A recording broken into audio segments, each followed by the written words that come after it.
Warning, Arch's Garage Live is not suitable for all audiences. Viewer discretion advised. Up! Here we go! Hold on to your toenails. Don't forget to tie your shoes. You wouldn't want to trip.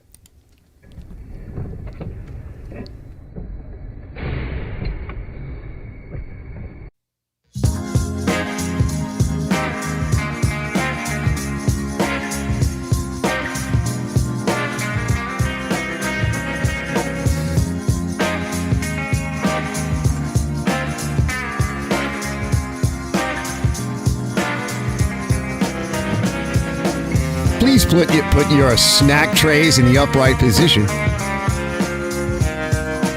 Lock everything down and unplug your phones and turn them off. Except for unless you're watching Arch's Garage. Turn off all the other crap. Yeah, dig in the spring. One day, I'll find one with a screw.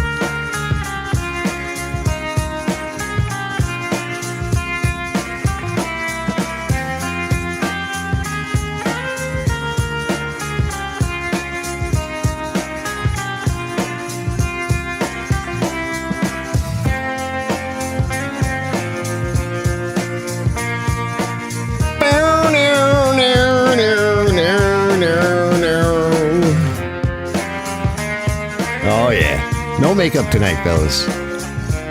I'm in commando. Rough riding. Oh, we're coming up!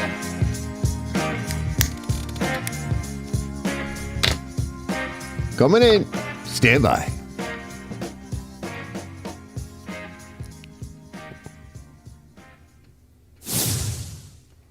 All right, got the cornbread already.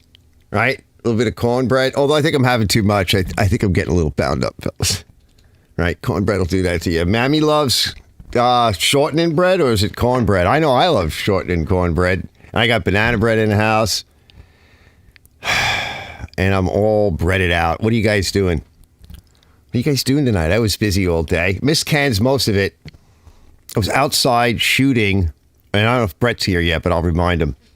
I was shooting a face-off between my Honda HRX 217 and the Toro Toilet Master. No, not Toilet Master.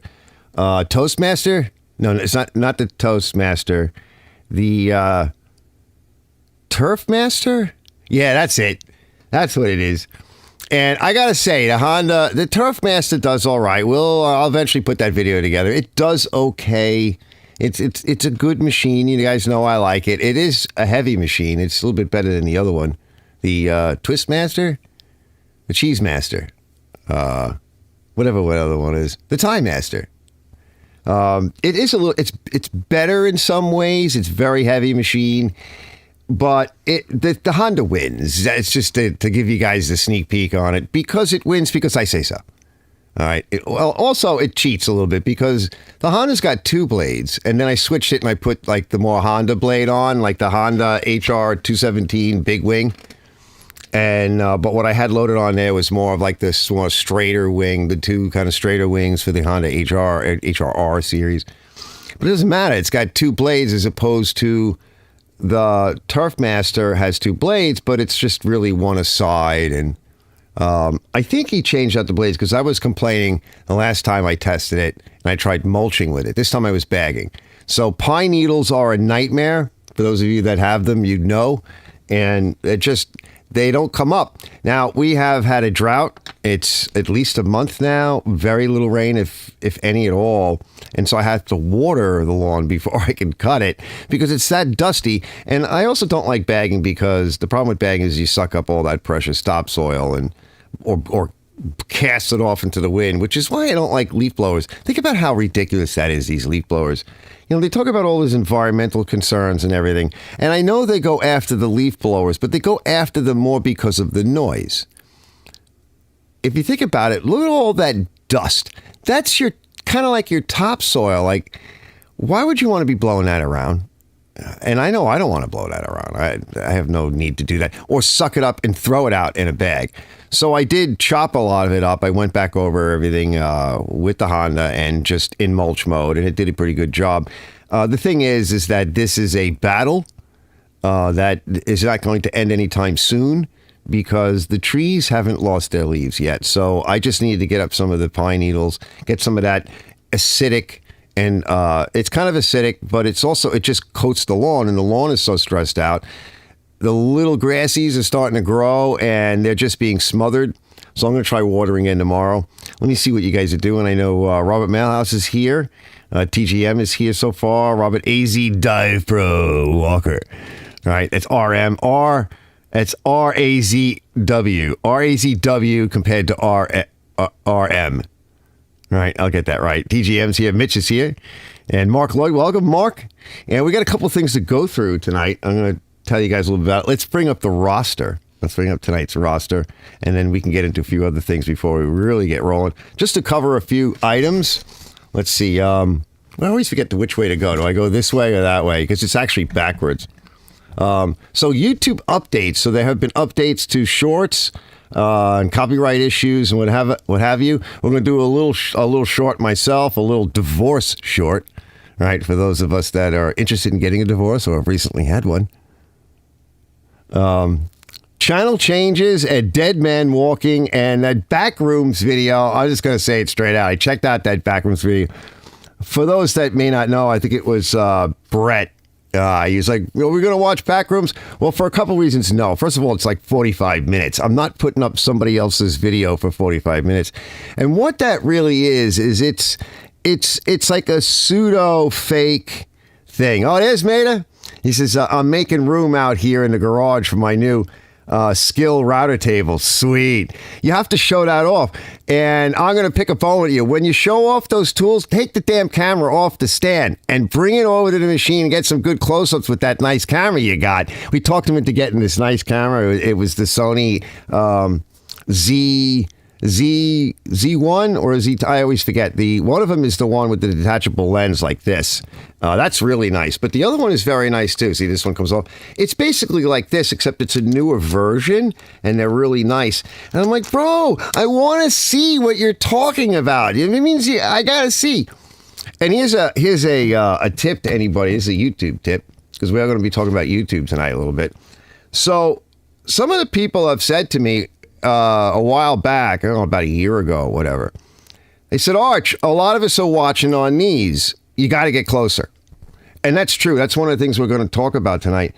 That is actually one of the benefits and one of the problems with YouTube today. Remember years ago, fellas, YouTube started on these things. Monitors that I'm on here. I've got multiple widescreen monitors. I'm a big fan of widescreen. Laptops. 19-inch monitor. I remember when I got my first computer, my friend Robbie here, Rob AZW, he helped me out. He set me up because I needed one for the business.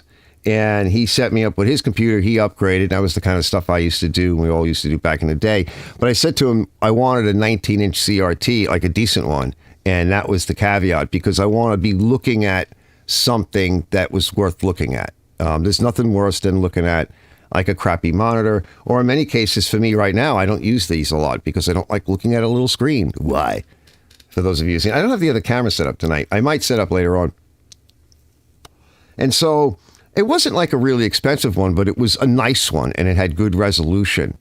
And so that's been a big thing. Now, as time went on, even with the LCDs and then eventually LEDs, I have an LCD monitor over there, a 17-inch. That was expensive.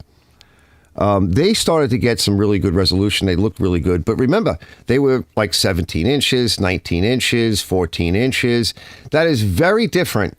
Early computer and YouTube experiences were like that. They were nothing like this. There was never a thought. So when you shot video back in the day, you didn't necessarily always have to get in all that close. You could see. Now you can kind of zoom in a little bit on your phone, but with a lot of cameras, depending upon the lighting, the resolution isn't there when you're trying to zoom in digitally on your phone, as opposed to when you actually pick up the camera, any camera, even a cell phone camera or a GoPro. And you actually get in close and you get in tight. And the resolution's there as long as you don't get too close. Because every camera has some minimum distance that it can resolve to, right? But that's pretty much a tip that one of my viewers said to me, and there was twice that happened, and I thought to myself, well, I got these nice lenses, and I was zooming in and doing stuff, but zooming is different. Zooming is a very different feature. This is a big lens, so you can zoom in pretty far. That lens is a lot smaller. It doesn't zoom as far. A lot of people try to use the digital zoom. I do not recommend that. That is not a good idea. And the best way is to physically put the camera closer, because the way cameras work, regardless of the technology, they tend to resolve a lot better. The aspect ratios stay correct. The aberrations aren't as bad. There's an aberration in every lens, even digitally. There's an aberrations that are caused by physically trying to, tweak the lens in and out. It can distort a lot of cameras. What happens when you zoom in, physically zoom in with like a lens like that, it changes the f-stop, so it changes the amount of light that can get into the camera, and then a lot of processing has to go on and things have to change for that. So physically picking up the camera is nice, and that's one of the reasons why I'd like to also get a GoPro. Although GoPro inside a shop, not necessarily a great thing. You need a lot of light. Outside, it's terrific. It's lightweight, and like this camera or this lens is usually used for when I want to keep the camera away from my work, and then I can optically zoom in. And if I don't go too far, I can still have a nice perspective, and still, so you can kind of see where I am and what I am working on. And then I can go in even further on this camera because it's 4K, so I can go in digitally. So I have the resolution.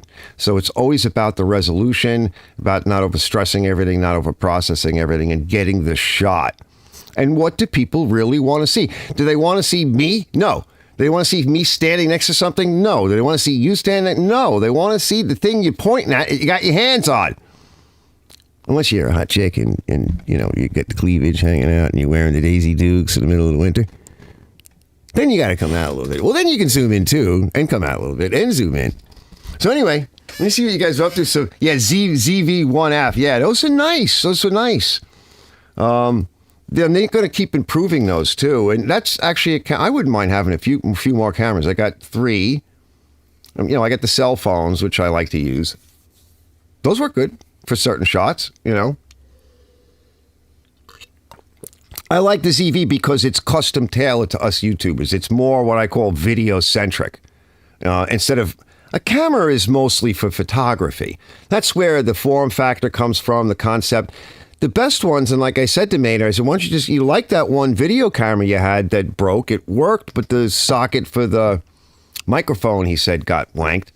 And it looked pretty good. He liked using it. Those are actual video cameras. Generally speaking, I don't know why people don't use them more. Some people do.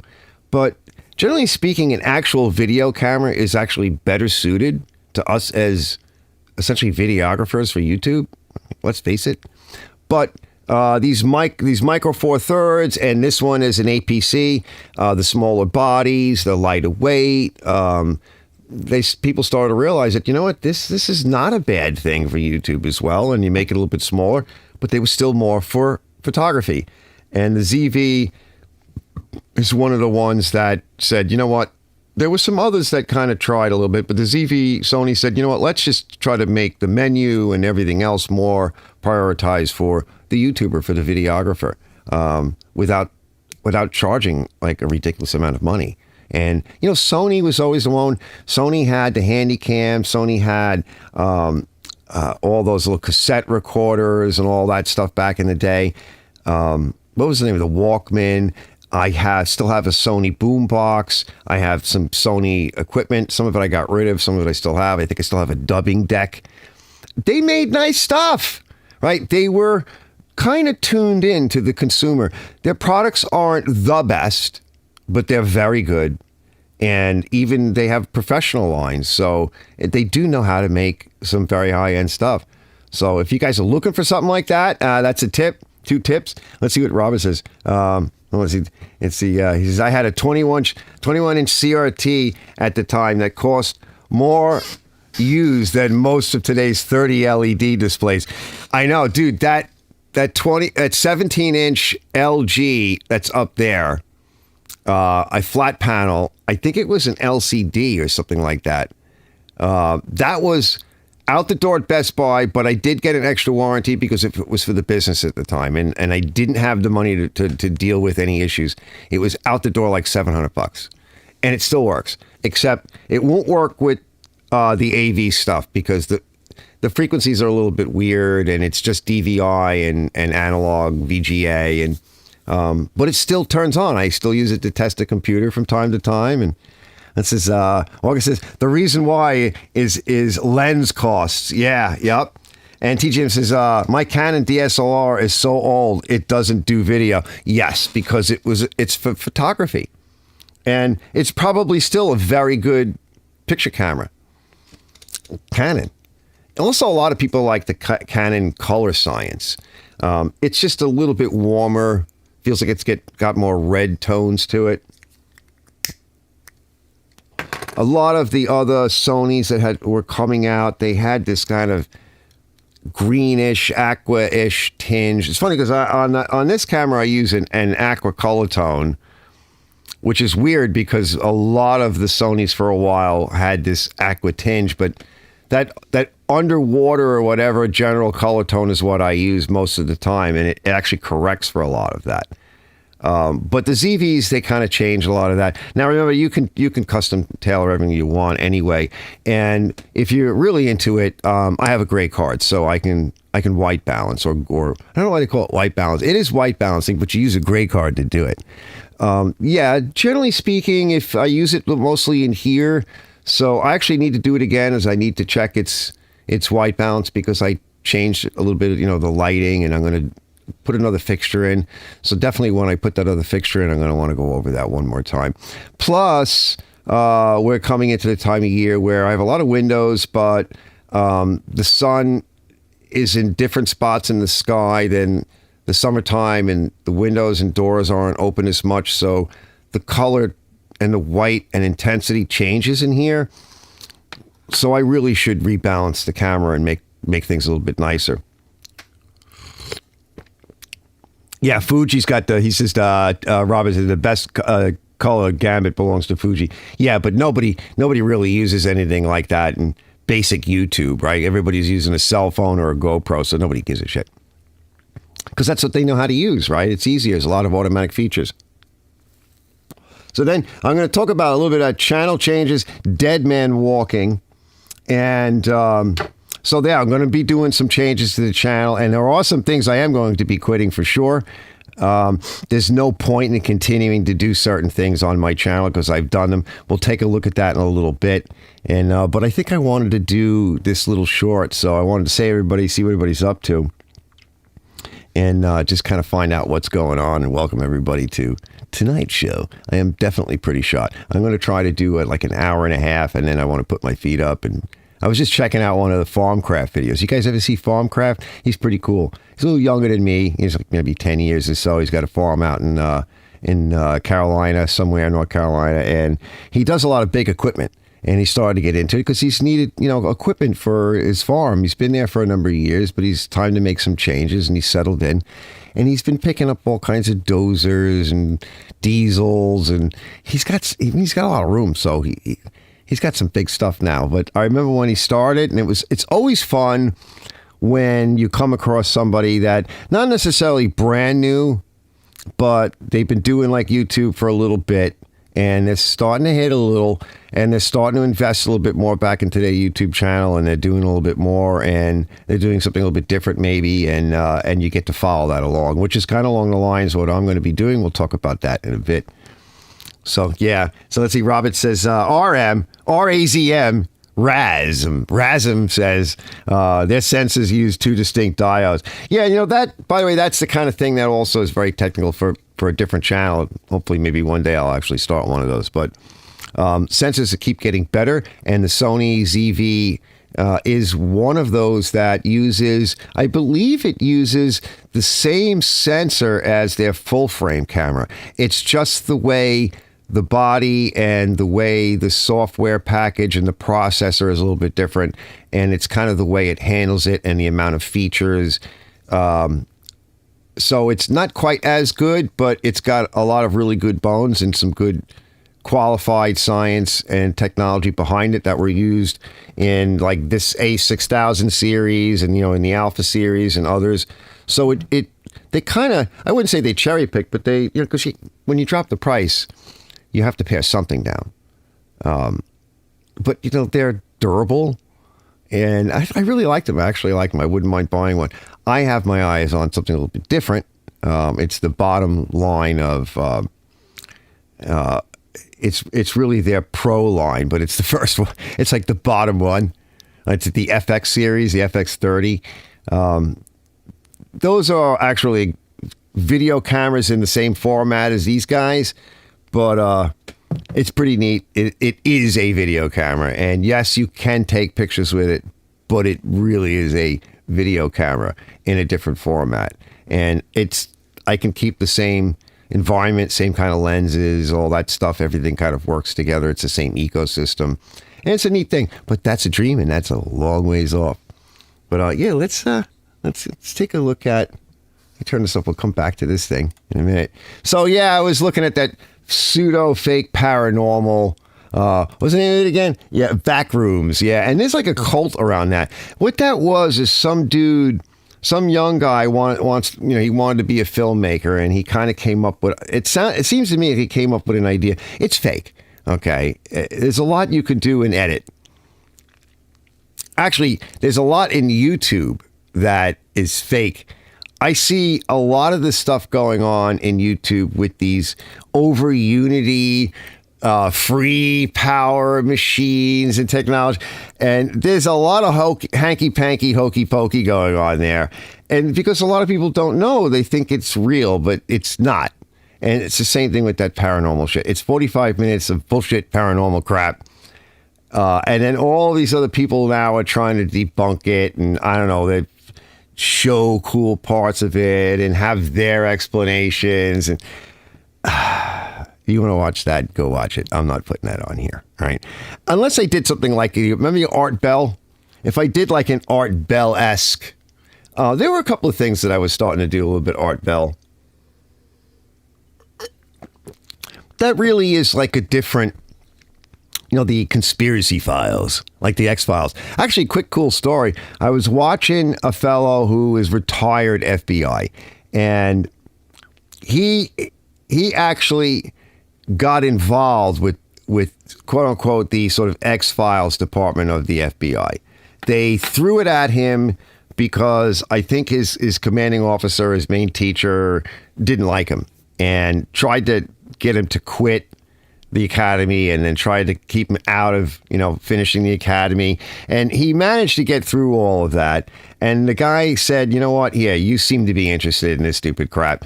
So they dumped a number of these, quote, bullshit cases on this fellow in the beginning, instead of giving him like some like meaty, murder, crazy stuff to do. And he started to get into it.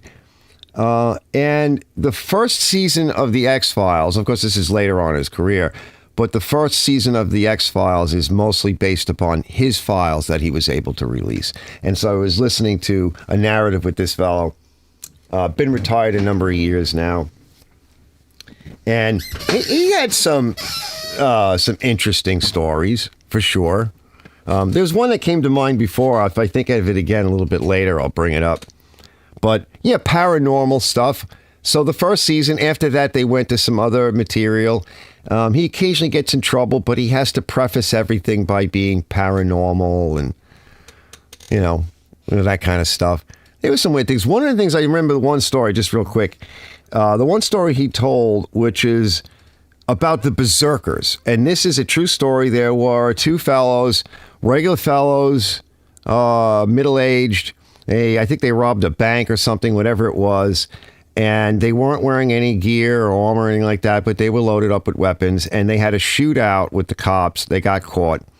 And somehow they wound up over in a different parking lot. And they got out of their cars. And as they were being shot, including, apparently they found out later on, one of them was even shot right here, like in the heart. They got out and they went around and literally, executed the officers that way. I think it was only one survivor. And there was quite a number of people that they just walked around and shot as they're being shot, literally blown away. They were shot prior to that, and then they were shot as this was happening. And that's how they were able to kill all these cops. And at some point, they drove off, and another group of cops came and essentially drove them off the road. And one guy was left, and I tried to get the story paraphrased. One guy was able to essentially shoot through the windshield, break the windshield, and cap these people. I believe he hit the spine somewhere in the back and broke the spine and severed the head. Not the head from the body, but severed the head from the rest of the body at the spine. And they did an autopsy. And, the first thoughts were PCP was big, speed, all of these other, things. The only thing they had in their body was they smoked some cigarettes. No coffee, no alcohol, nothing.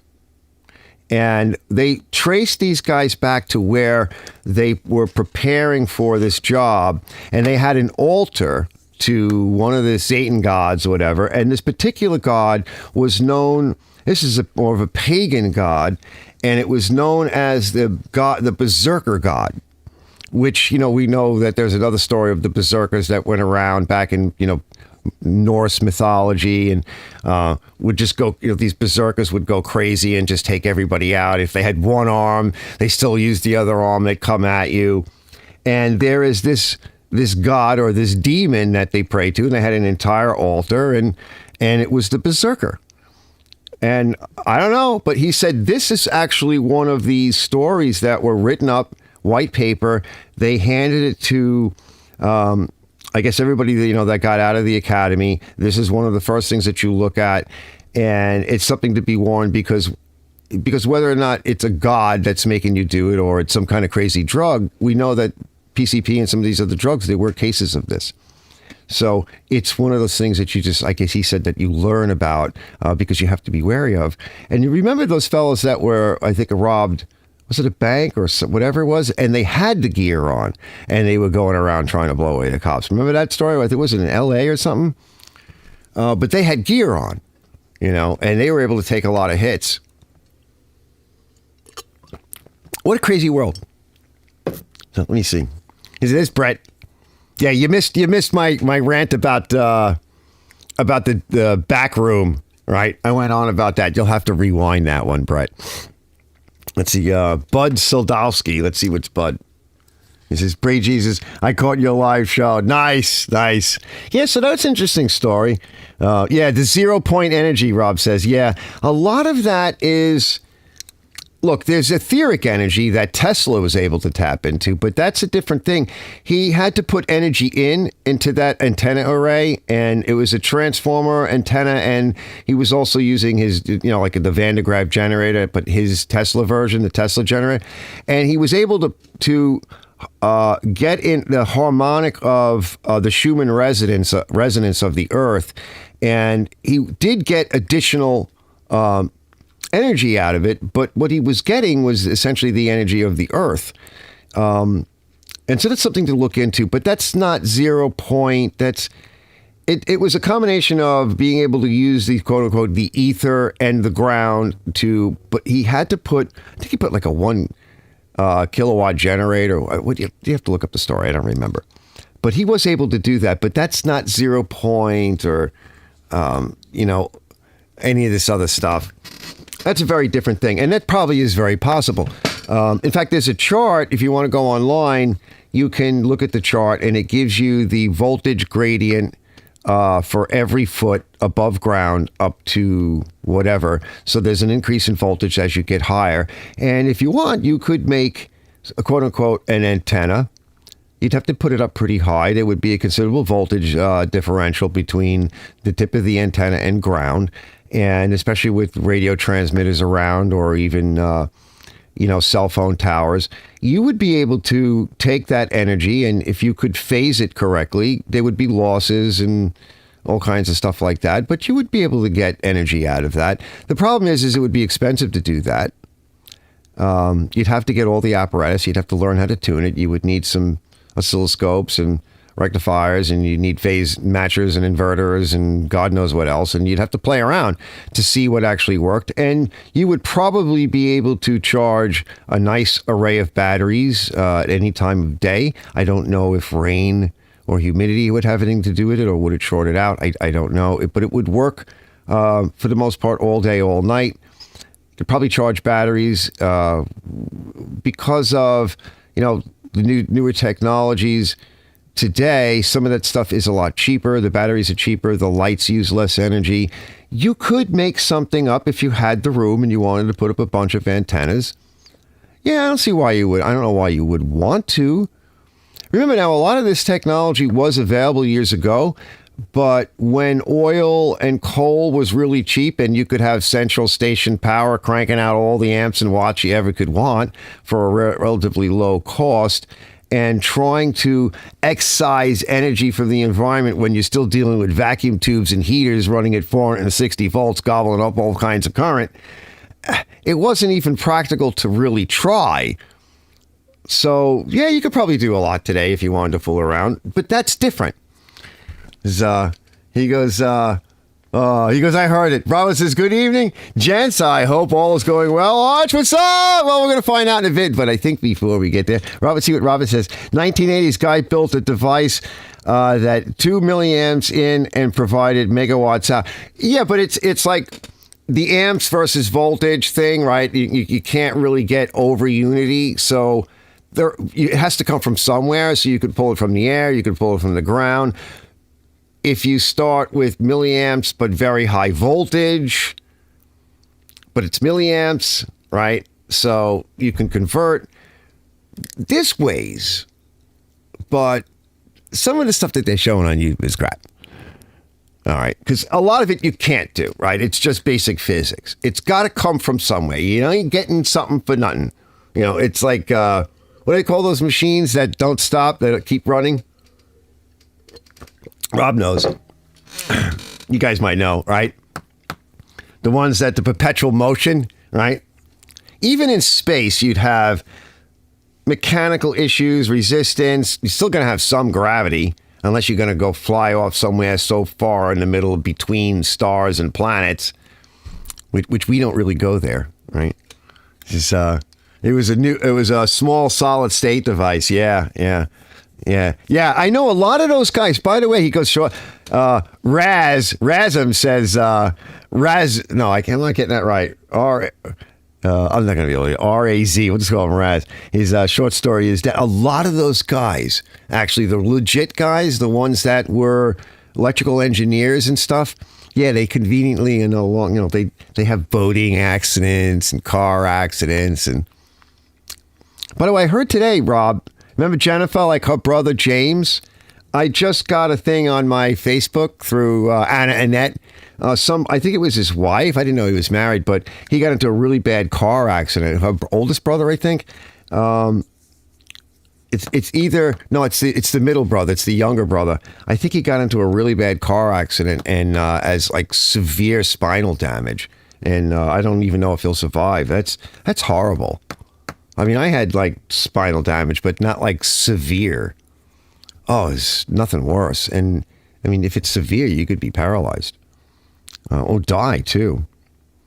Let's see. There are perpetual motion devices. Yeah. Yep. All right. Let's take a look at divorce. Let's have a little fun, fellas. Let me introduce you to divorce. No, Archer, some of us are already divorced. We don't want to know anything about it. Well, we're going to have a little fun with this. Let's see. Let me cue it up. Let's have a little fun. Let's start things off right. Yeah. Divorce. Divorce. I, Danielle, take you, Zeus, to be my lawfully wedded financial supporter. I vow to stress you the fuck out and eat off your plate for the rest of our lives. I will go through your phone in sickness and in health and accuse you of cheating whether I have found proof or not. I promise to gain weight and let myself go until you no longer want to stick your inside of me. How dare you! When times get rough between us, I will complain more and listen less, never pray about it, and make us both look stupid by airing all of our You business guys should on be able to hear Facebook. that. And even though I got pregnant on purpose to trap you into marrying me, Oh! I still won't tell you about all the guys I let slut me out. Me love you long time. I vow to love you for the rest of my life and never, ever leave you.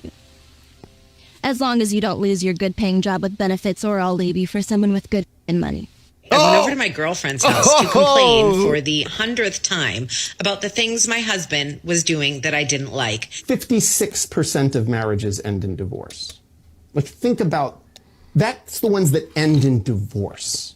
So how many people, what percentage stay together for the kids?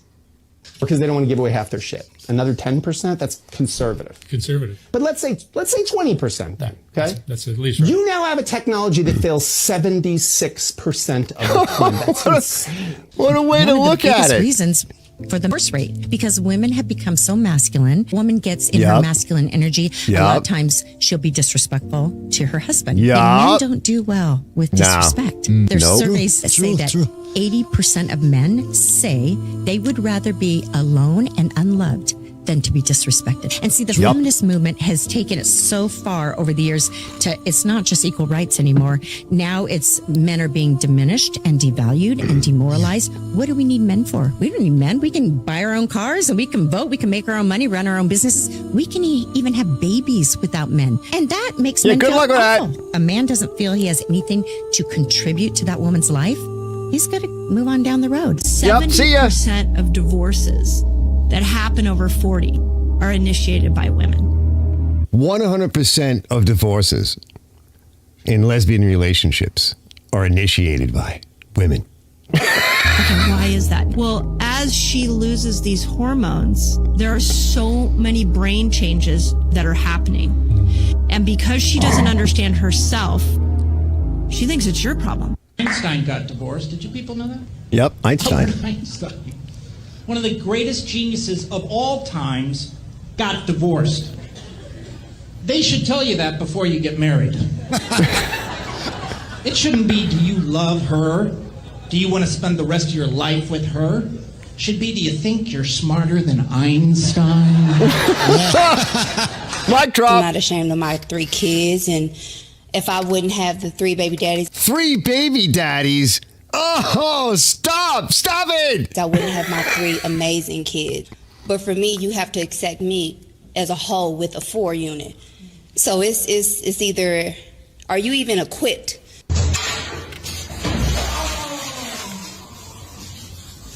Why would I help a man get on his feet if there are men who are already standing up? That is very brave of you to assume that the man already standing up would want to be with you. So, men want a woman who is kind and compassionate Yep. and giving and loving. That's She's hot. basically the most valuable thing you can bring to a man. Yeah. Oh.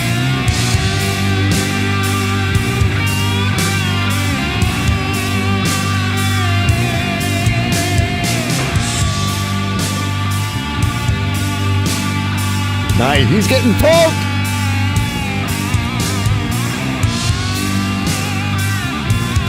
Nice bike. Get to the chopper. I want one of those. Actually, I want both of those.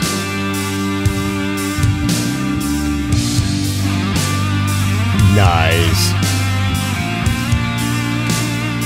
Oh, there's Deborah Harry.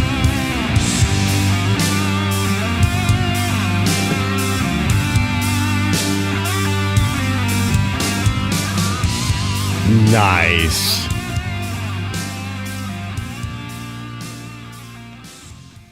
Well, what can I say? It's guys' night. And, you know, you got to step out a little bit every now and then. But I just wanted to put that little short up in there. Have a little fun. Something a little weird and a little bit different before I get to the rest of it. Let me see what you guys are doing. Oh, God. The big shift from like perpetual motion and all the other stuff to that, right? But, you know, you never know what you're going to come across over here at Archer's Garage. Bodowski says, we hear it. Bravo says, reminds me of that scene in the movie She's Having a Baby with Kevin Bacon. Hysterical. I don't think I ever saw that one. Let's see. Brett says, pal, you're out of here. Trust what I'd be telling that gold digging hole bag. There were others too. I might put them in a separate one. Some of it was bizarre. I'll just find something different. There was one woman that, oh, geez, talk about gold digger. She was complaining because the guy she went on a date with only spent $150 on her. And she claims to be like, that's so low vibrational for her, right? Oh, jeez. Even some of the other girls, like if you check out like Fresh and Fit and some of the others, it's pretty funny. Although I'm not really into the MGTOW stuff, like that's the men that go their own way, because I feel that a lot of these fellas get into, like, they warn about all the bad girls and the girls you don't want, but they don't really tell you, well, the girls that you should go looking for, and they don't tell you how to go about getting it. Maybe that's a whole different genre. But what I notice is, and I have a friend that is kind of more MGTOW, and what I notice is that he has a very negative attitude and he lacks any of the positive concepts and skill sets to get around this nonsense. Will I say that a lot of women have been infused with this nonsense? Yes. In fact, even my brother, who a great guy, but he went to the Philippines, got himself a wonderful lady, and she is still a very good lady, but she wasn't here long before she became completely poisoned. And it has to do with our society. And the ones that grow up here are bad, but even if you go and bring one in, don't bring her here. That's all I can say. Like now, the Ukrainian girls, like, since this war has killed off so many of the male population, you could probably get a few on sale if you want to bring them over. But once they're here, right, be careful, because they're not going to stay like they were the way you found them. Let's see, easier said than done. Yeah, said it and done. I was mad enough, but no remorse for it. Yeah, good call. Good call, Brett. Bud says, not in my case. Too much intertwined bullshit. Yeah, I hear that. Totally. Bravo says, men bring an appreciating asset to marriage, earning potential. Women bring depreciating assets. Yeah, their looks and their attitude. They are kind of crazy, though, for sure. You have to be, like I tell some of my young friends, like, you have to be strong, but you have to be somewhat malleable too. Like the biggest fights that I had with my old lady was the fact that she wasn't really raised well. And that's another problem in America. That is a big problem. Oh, it's Big Mike. That's Big Mike. I haven't talked to Big Mike in a while. Oh, let's see what Big Mike. It's easy. He goes, I want half. All right, which half? All right, which half do you want? Right, the half of the two, were those ladies with the British flag driving on those little scooters? Or was one a guy and one a girl? I couldn't tell. I didn't want to look close enough either. Which half do you want, Mike? Yeah, they're a little crazy. In some cases, the period is what causes. Yeah, because it's true. The hormones are problematic for sure. You have to be strong enough, but a lot of the fights were because she would be doing things that I thought were disrespectful, period. But even with guys, a lot of it I see with people in general, it's behavior. I can be a real dick, but I know I'm doing it. And I was being a dick to my friend Rob the other night. I was like giving him a hard time because I was the best at Monopoly. Oh, I had to prove myself. Oh, why'd you even have to say that? Now you triggered me, right? Because, I'm good at being triggered. But a lot of it is just behavior. It's not that it was bad behavior. He wasn't doing it wrong. But just people in general, sometimes they just don't have good behavior. They let an emotion or an ideology or a hormone or sugar. I worked with a guy that I finally got him into, like, we would go out for lunch because if I didn't, like, tap my watch and like, we're out of here, let's go get some lunch. He was a nightmare to be around, and it was all sugar related. He was probably, hypoglycemic would be my guess. Some people get really mean, like not pleasant. And you just feed him and he's fine. It's like a lion in a cage. He goes, "You're terrible, Eddie Murphy jokes. His wife wanted half of everything in a divorce." Yeah. Which half? Yeah, well, that's what they get. That's the laws we have. I don't think that's fair, but that's like another discussion, I suppose, I don't even think, like, unless you have a good attorney, you could set up, beforehand. But the problem is beforehand, you have to prenuptials don't really work per se because marriage and finances evolve, and you would have to go back fairly recently and update, sort of the marriage contract and have it be flexible to be truly fair. And you know what? It's the same thing in business, right? And it's something I learned, and that's what we're going to get into a little bit about my channel. We're going to go to that next. But everything is cyclic, and everything has a beginning, middle, and end. And if you live long enough, right, you'll see it. You'll get to it, or you'll end.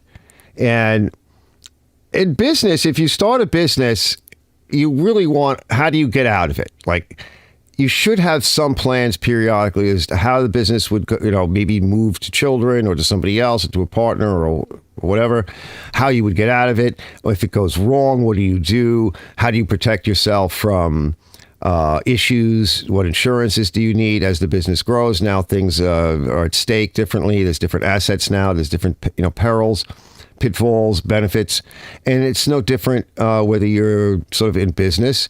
A partnership is a partnership, and when you get married, it is a partnership. It's actually a three-party partnership. It is you, your significant other, and the state, and they get their cut. It wasn't all that long ago when, like for example, a typical marriage was marriage by law or common law, law of the land, and you essentially went to your priest, your pastor, or your rabbi, or whatever, and whatever book you used, for example, the Christians would just bring their Bible, and you got married, you had the ceremony, you wrote everything down in the book, on one of the pages in the Bible. That was honored by a judge, and the state was not involved. Now, everything, it's just like DMV. The state is involved in everything. And that's another story because that's what they really want to be involved in everything now. And then when I say state, it's not just the state you live in, but it's the state in general, the state as in, the feds, the larger government, the globalists, etc. They all want a piece of you. And they're going to take it however they can. And if you sign away with one of their contracts, you better have a way out. That's okay with you. And she's, I hate to admit it, but I'd rather fix a wait. Oh, menopause. Let's see. Brett says when Aunt Flo is in town, watch out. She's gonna blow. Aunt Flo, her friend. It's not just her aunt. Rose says I hate to admit it, but I'd rather fix a lawnmower or paint a car any more than because there's a cost, right? You either pay up front or you pay on the back end. Maida says, shot talk with Brett, I stock up on chocolate and stay out in the garage. Yeah, try to. I mean, there's ways of coming up with creative protections and what have you. And Badowski says, Arch, you have a very unique situation, right? Yeah, mine is actually very unique. And a lot of it was, again, it was me. My particular situation, my attitude towards things. I think divorce is, I don't believe in it per se. Like I used to think, well, you wouldn't want to go into a marriage thinking about contemplating divorce. Yes, you should on the financial end, on the practical side of things, but in your heart, it should be made clear. Both should, if you're going to take vows, which vows are you taking? That's supposed to be really coming from a deep place, and people have a hard time actually truly committing. They really don't know what that means, especially in today's world. They come see, come saw, right? And whether you're religious or spiritual, that has consequences. And of course, if you're not religious or spiritual, that has consequences on a different end. And so somebody's going to pay that price sooner or later, and it's not just going to be financial. So you could be really looking towards something that is very devastating. There was a part that I cut out of there because I wanted to keep it more light. But they had an interview of a number of homeless men that are around my age and a little bit younger, and one fellow who was just about homeless, who literally, everything was taken from them, and then they tend to get upset and depressed, and some turn to drugs or alcohol, and it just goes down from there. That never really happened to me. Again, another kind of unique situation, but I'm not so easily defeated, and I also wasn't tied my existence, my mentality, my sense of self-worth, my dignity, that was more offended by the marriage than by the divorce. I was like, thank you, bad timing. She's like, yeah, I know it's bad timing. I'm like, okay, but also, and then I just had to make sure I had to delay it enough. But it wiped me out financially, totally. Yeah, absolutely. Like, that's going to happen. You have to protect for it somehow. And that might mean giving up the boat before you even buy it. That might mean not doing the hot rod before you do the hot rod, not taking certain vacations, not treating you personally yourself, and doing something with investments with the money so that if she pulls that rug out, you're covered, because the hot rod will get sold like mine did, and it won't be for what you really want, and it won't be at a time you really want, and it'll be very disappointing. And better to, protect yourself first. Put the insurance policies in place. Then, after that's covered, if she pulls the rug, fine. If not, then you get the boat and the hot rod and the motorcycle and all the other stuff. Don't buy it before. Don't buy it before. You don't put the bike on the road before it's registered and insured. Because if you hit something, you're screwed. And it's the same thing in marriage. Don't be buying it. My advice is don't be buying anything like that until you have figured out how to put the insurance policies in place before the rubber meets the road. See you guys doing. Robert says, my son and his live-in girlfriend are moving in with me over Christmas. Oh, no, till their new apartment is ready. I'm going to sit them down and demand grandbabies. Yeah, let's see what Big Mike says. He says, never let them know what you make. He goes, Big Mike goes, never let them know what you make. Yeah. Yeah, right. And a lot of people do separate. When my ex-wife first told me about that years ago, that people that she knew that were getting married, they had separate incomes and everything was separate because the world is different. I mean, I thought, what? She's like, yeah, they have their own money and there's none of this pot stuff where you throw it into the pot. And I'm like, what? Like, I am old school. But it doesn't do me any good to be old school if significant others or other people around me are not. So you have a choice. Don't get involved, stay old school, or make some adaptations and learn how to play the game a little different. So he's going to be demanding the little children. Yeah, he says, Robert says, what's weird is I've been divorced over 25. Wow, that's a long time, bro. My ex and I both never had another significant other since then. We're still best friends, still hang out and have a great friendship. That's good. Yeah, you've mentioned that. He was on, I was fortunate. I kept the hot rods and motorcycles to the house in my retirement. That is very unusual. Raz says, talk about another stay till the kids move out. Caught Larry K online a couple of days ago. Really? Wow. Yeah. Well, because the kids are important, right? And Veronica and I, my ex-wife and I, we're still around very much for our daughter. Your kids are important, and I think Liz and her whatever. That's a lot of it. What do you do with the children? You got yourself into this mess. If you can figure out a way out. Now, people that have a little bit more money, it's a little bit easier because, as we know, some of these issues in life can be smoothed over by applying liberal amounts of cash. And if you have the cash ointment to apply, and lay it down good. I'm not talking about this, fellas. I'm talking about laying the cash out, right? Then you can kind of, smooth issues over. It's true. Like a business.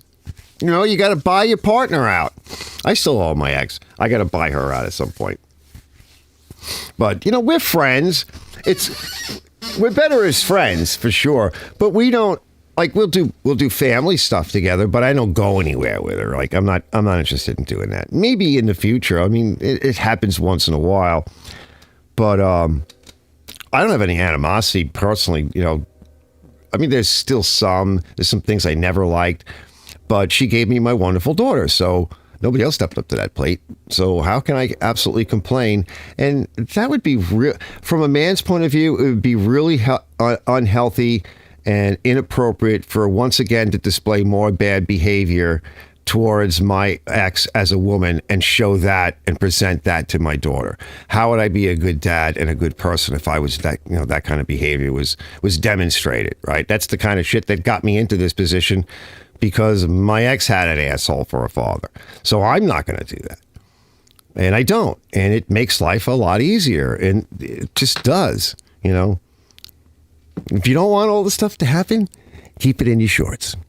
Right? Don't get involved. And that's the Mitgow thing. A lot of men that go their own way. I don't want to be involved. You know what? There's nothing wrong with that. Nothing wrong with it. Although, like I said, though, you should still, you should always, I feel you should keep your options open and your mind not so closed. Because what if you did run into somebody that was really cool and you really liked and, you got to know her for a few years and I think you might, unless you're blind, to emotions and stuff and to character, there are good women. There's plenty of good marriages. This block is full of people that are in relationships of all kinds. And for the most part, society relatively functions. Not everything has to be dysfunctional. Let's see. Bravo says the divorce was worth whatever it cost. Yeah. But you have a couple of years of crushed glass to crawl through. Yeah, totally. Yeah, definitely. Yeah. Brett says, and Miss Tractor turned out just fine. Thank you. Yes, thank you. Yeah, she'll do fine. As good as anybody can do. You're going to make mistakes. A perfect marriage would be this weird thing. It would be a freak of nature. Like if it was perfect, it would be like the Stepford Wives. Remember that show? Right? Oh, that was weird. Those are some of the 70s was when a lot of this crazy stuff started being shown and everything. Oh, yeah. That was cool. Let's take a look at my YouTube channel. I want to get into that. Let's see what else. Oh, before I get into the YouTube channel, I want to go over YouTube itself. So a couple of things. This won't take long, hopefully. So YouTube updates. So shorts, toggle, copyright, etc. So there was a YouTube conference, I want to say August. And a number of people have been talking about, what was going on there and what have you. So a couple of things, if you guys don't know, shorts can now be 3 minutes, I think as of October the 13th or something, I want to say. So it should be, last I heard, it wasn't fully functional, like you could upload, but there was some delays, although that might have all been worked out. So 2 minutes and 59 seconds. And you could make a 3-minute short, which is nice. You can still do a 1 minute.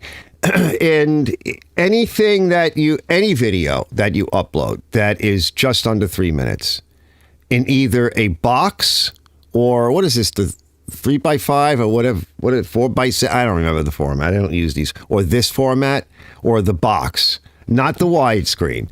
It will be automatically turned into a short. Of course, if you do it on your phone, every all the short stuff, they're coming out with some new tweaks to the browser and a bunch of other features and some AI and some stuff to help you with shorts. So if you're into shorts, like me right now, I'm not wearing any shorts. Is if you're into that, 3 minutes is nice. And from what I understand, I don't do like the Twitch or one of all the other social medias. I know some of them, like Facebook, has like a 90-minute, and another one is like 90 minutes. So for some people, they cross-platform. They take stuff off of something they did on YouTube. They package it up. They put it on a short YouTube, and then they kind of package it, and they put it up on one of the other social medias. So I think 3 minutes is a lot better than 1 minute. Now, there's caveats to it. There are pros and cons to shorts. Maybe we'll get into that later on, versus long form. Remember, it's YouTube. So YouTube predominantly is long form. And because of the shorts, there's going to be some tweaks to the algorithm for a little while. We'll get into that. So you can, one of the things, that little hamburger, the 3 dots, you can actually suspend shorts from being viewed or put to you on your homepage. You do it on your homepage. There's a toggle switch there somewhere. And I didn't see it yet. But you can suspend for a time shorts being put up in your previews or in your feed if you don't like shorts. So, but I don't know how long it lasts. It's not permanent. They're still working out some bugs, but you can. So let's say if you're not into shorts and you don't want to see them, you're like, what the hell's all this stuff coming up here? You can go there. You can toggle the short feed off for a period of time. It will come back. If you want to do it again, you'll have to do it again. That's new. That's kind of neat. If you're not into shorts and you don't want to see them, you can get rid of them. Because remember, YouTube is really long form. And they're going to handle the copyright stuff a little bit differently, particularly on the shorts. So as many of us know that on some of the other social media formats, a lot of people, when they do like these little shorts and what have you, they put copyrighted music over it. And like even Bleach had said to me, because he does that all the time, and I said, you're going to get yourself into trouble. And he just said the other day that he got another video taken down and a warning. Some of this is inappropriate content because of the stuff he says and does while he's tweeting away, and then he puts the music on. Well, they're going to clamp down even harder on the shorts on YouTube. YouTube, the technology is getting better. They're able to track this stuff more. This is digital rights management. They're not going to ban you.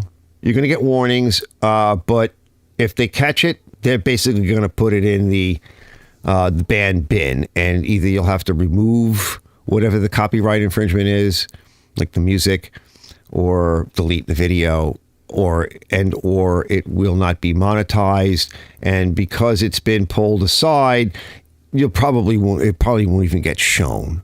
They're not going to say that, but even if they allow it, it'll get sort of blacklisted. So that's what's going to happen to him because he keeps doing it. So they'll probably just get pushed down and blacklisted, and if he leaves it. So yeah, I guess they don't actually want to outright ban you because there are other platforms that are sort of allowing it, and people are getting monetized, which is, it's a whole other discussion whether or not you think that's fair or not, but it is what it is. I get it from the point of view as a musician. Rob and I, Raz and I have had this conversation. He kind of gets my position. I kind of understand his, but, I don't own YouTube. You got to try to play by some of the rules. I don't use any content that is previously, copyrighted. I try to find licenses or work with YouTube and find those select cuts. I pay the musicians, the bands, and the musicians, the artists that I use in my videos, they get paid from my videos. They probably make more than I do. I wouldn't be surprised. So I'm happy with that. I like what they do. I personally like it. I never made a dime for music. If they're making something, good for them, and I like it, and they deserve it. But I want my videos to be seen. So what would be the point of having a video downranked because I'm trying to get past some kind of copyright thing? Well, they didn't say much. I mean, the whole thing with long format is you can't get away with it at all. With the shorts, people were getting away with it, and now it looks like you're probably not going to get away with it at all. It's just going to be a matter of time before they just, it's not worth it, right? So that's another thing. Let me catch up. Hold on. And there's all kinds of other little things going on. Now, one thing I wanted to get to before I move forward on that, let me just catch up. Let's see. Bravo says, I find I are insanely disappointed to click on a YouTuber I enjoy watching, and it turns out to be a short. Bummer. Yeah, and there are a lot of people that don't like that, and I feel the same way sometimes. And Johnny says, God help us if Musty One ever does a short. Right? I don't think he'll do that. And Bravo says, I'm not monetized. I use music all the time. That is allowed by its creator. Yeah, well, that's the best way to do it. I do not care if YouTube shows my vids or not. I'm just having a blast making them. Yeah, absolutely. But still, though, if you want to get seen, because there's always these sneaky little things. Remember, the algorithm is looking for certain things, both in a good way and in a negative way. And I just like the idea of, look, we can listen to Led Zeppelin. By the way, that song I just put up there, right? That's kind of like When the Levee Breaks. That artist I've used before. I like what he did. I just started putting on some other videos. I don't have to put When the Levee Breaks On. I know what it sounds like. You guys do. I'd rather put this dude on. I like the way he did it. It's different. It's different enough, and it's copyrighted, but I can access that license. I don't have any problems with it, and he gets paid, and I'm helping. I like that. And Zeppelin don't need any money from me. They already got plenty, and they're millionaires, right? They don't need any of our money. So, and I don't want my videos to get downranked because I'm trying to get away with something, right? What's the point? I don't see it. I just don't see it. And I know I have to monetize. There's bleach. He goes, all my grass so green. Yeah, he was cutting his lawn the other day. I said something to him because he put out a short or something or a long, and he was cutting his lawn. It was all green. I'm just doing this video with the Turfmaster versus the face-off with the Honda. It's all fried back there. We've had no rain. Meanwhile, watching this guy cut his lawn, I said to him, I said, how is your lawn all beautiful and green? He's having to cut through it, and it's shooting out green, and he's cutting it and it's getting green. I'm like, my lawn's dead. No rain. So yeah, Bleach, that's the deal. So check into the whole short thing now. They'll downrank you. They'll ban your ass. So look into that. Use some of the other music that you can use. Help those people out. The noobs or the up-and-comers or whatever. Robert says, that's why I subscribe to you and my other favorite YouTubers. I always get an alert when you put something out. Everybody else can just go climb a tree. Yeah, and that's the other thing, too, by the way. The alerts, a lot of times, they don't come through. Let's see what Big Mike says. Hold on. Oh, look at that. Where is that? He says, hold on, wait. He says, never let it wait. I want to see the picture. Wow, it's green. His yard is green. Why? Why is your... Oh, beautiful dog. Why is your lawn so green? Look at it. I see green. Let me show you what my lawn looks like. All right, we'll get to that in a little bit. What was the other thing I wanted to mention? So the downranking, the copyright. Oh, and one last thing. And this I complained about before when the shorts were doing their thing for a while. I don't remember when it was. Well, they are tweaking the algorithm a little bit to lean on the shorts to launch their new 3-minute short thing, which means that for the rest of us, except for the ones that, are really big YouTubers, because they're not going to really, well, even if they notice it, too bad, because you're already a big YouTuber. But it will bias the view time, because all kind of stuff is going to be coming in, and they're going to lean the algorithm a little bit more to the shorts, probably for a period of time, just to give it some traction. And in addition, a lot of people are going to be, because it's 3 minutes, they can now take their 90-second shorts from the other platforms, quick reformat, and upload them to their YouTube channels. It's going to flood YouTube with all of this stuff. So be prepared for the tsunami of shorts, and it's going to... I'm just saying, I don't know, but I think it's going to take away from views from us for a time, from long formatters, because we got punched in the nose last time, and we're probably going to get punched in the nose again. So it is what it is. That's the platform. These are some of the updates. If you want to look in any deeper, you can go find that information. I don't know if anybody knew about it, but I wanted to mention it. And it does frustrate me a little bit, and it's one of the things that I want to try to get to in the next part of the segment. Let's see what TGM says, and Brett. Let's see. Brett says, my Honda versus Time Master video I did last summer did pretty good. Good board and constructive comments. Good. Was it good, bad, and constructive? Yeah, I was thinking about that. I'm like, why don't I do one?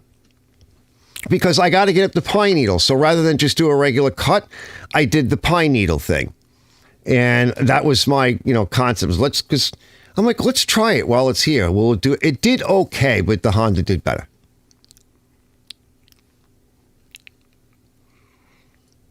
But like I said earlier, it is 2 blades on the Honda versus the, even though there's 2 blades on the Toro, they're spread apart. They're 2 separate. It's wider. You get the job done faster. It doesn't do as much of a, good of a job, but does it really matter? You get more done. quicker. The Honda did very good. And I also tried the 2 different blades on the Honda. And I think that the bigger wing design, because it was missing a little bit on the ends, it didn't do as well. I got to say, it's hard to tell. That's subjective. I'll have to think about that. I got to look at the footage, see if it could be seen. And then I went back over everything with that big wing blade with the cutter underneath it. And I mulched. I didn't even bag. So I just wanted to get up the bulk of it, the stuff that was really killing the lawn, that was really in the way. And then I mulched. And it does a great job of mulching. Cuts it up into little pieces. You don't have to bag it. You don't have to fool with it and carry it out. That's the thing I like about it. You guys know I'm biased at a Honda. But at some point, maybe next year, we'll go over that Toro, the super recycler, because I have the few of them, and we'll get one working, and like, hopefully, good Lord, willing and the creek don't rise. I'll test that next year if I can have it ready. So, yeah, it was good. It was a good little quick run. I do like the Toros, so, no harm, no foul. TTGM says, nearly all my vids are shorts, but it was just a diary of machines I work on over a couple of months. I like that. Yeah, that's like a diary kind of thing. That's a nice way of looking at it. And if you don't have the time to commit to a long form, better that, especially now with a 3-minute short, better that you do a 3-minute short and create a diary than not anything at all. Because now at least you're kind of creating a channel and starting something.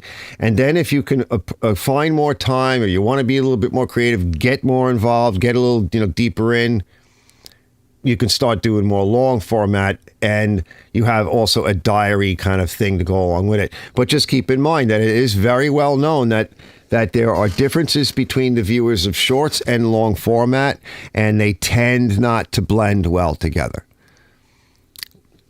I've said this for a long time, and I suspected it, and pretty much everybody's admitted it. The people that watch the 1-minute shorts are not going to watch your long stuff if you ever make it, and vice versa. They just don't. They tend not. Johnny doesn't like it. I don't like it. I mean, but it is useful. It is useful. It's also, it's also useful. It's also useful for some dummy like me, because I remember Zippo and Ken said to me, if you're not going to do a Saturday night, why don't you just get on the community board and let everybody know? Because I don't think that way, and I don't like using those tools, but doesn't mean that they're bad tools. I'm just an idiot. A 1-minute short going, hey, everybody, I'm coming on. I know I haven't been around for a little while, but I'm coming on this Saturday night. Click. That's not a bad way of using it either. So these tools are there, and it's really up to us to figure out how they fit our channel and our creativity and our level of commitment and how we see it. But Johnny's right. If God help us if he ever does a short. Let's see. The brother says, I follow all you clowns. You are my peoples. All of us in the clown car. Yeah, all at the same time. Yeah. Yeah, by the way, I wanted to get out my, I was thinking about getting out, I'll do it next week. I wanted to get out my Eastwood paint gun set, but we have some other things to take care of, because I was looking at Johnny. Check out Johnny's series on painting his car, his Toro Nato. He's got a Toro too. Yeah, but he had a paint gun mishap the other day. He didn't load the quick snap-on bladder style charger loader paint gun upside down feature thing. That's nice. I like that. But there are little issues with it. You can adapt a lot of guns to do that. I can adapt mine to do that.